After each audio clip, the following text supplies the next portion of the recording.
السلام عليكم ورحمة الله تعالى وبركاته. مشاهدي الأعزاء، كي دايرين؟ لاباس منكم؟ تكونوا بخير وعلى خير. المغاربة داخل المغرب وخارج المغرب، خوتنا العرب في الدول العربية والإسلامية، دايرين؟ توحشتكم المشاهدين الأعزاء، غبرت عليكم ولكن لظروفنا. المهم أنا غنشارك معكم عشاء متواضع. درت هنايا شوية د اللحم مع الرز.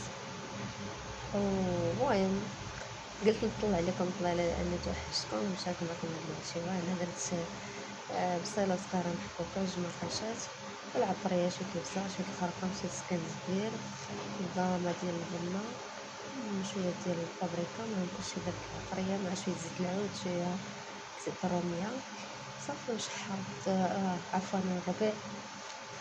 شحرت كلشي مزيان صافي وخليته تتشحر وزدت فيها الروز.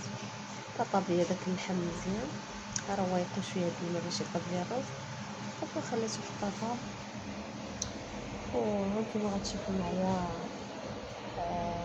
النتيجه في لا فيديو. الفيديو شارح راسو براسو.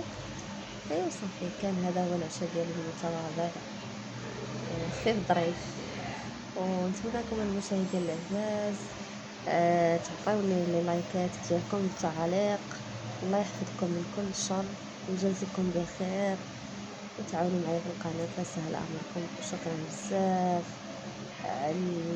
على المتابعين ديالي القدام وحتى جداد. كنقول لكم مرحبا بكم قناتكم، ولا بكم على قناة ما كتسوى والو، ولا لا يخطيكم عليا.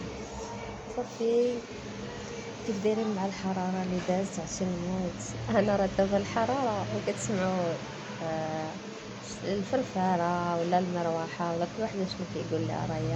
عرفتي راه الحرارة، الود الحرارة، الله العظيم. ايوا الحمد لله يعني على كل حال. هادشي اللي كاين. لكن ما كتشوفوا هنا من بعد ما رويت دابا غادي نسد على الكوكوط ديالي ونخليها كطيب. هاد الكوكوط العجيبة عرفتي اللي الدين ما كيصدقوش لها. صافي هنايا الروز عندي، داك الروز الصفر من بعد ما نقيتو وغسلتو. صافي هنايا حيت غير انا والوالدة وخويا بديا باش الروز صافي صغير شويه. صافي هنا من بعد ما طاب ليا اللحيمه غادي ندير الروز وغندير نضيف هاد الطامه ديال البقري.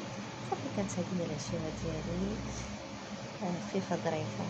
والله يحفظكم ليا المشاهدين. الا تفرجتوا على هنا ما تنساوش واحد اللايك فضلا منكم وليس امرا. وهنايا هادشي ديال الديسير، ومع السلامه، نلقاكم في فيديو جديد.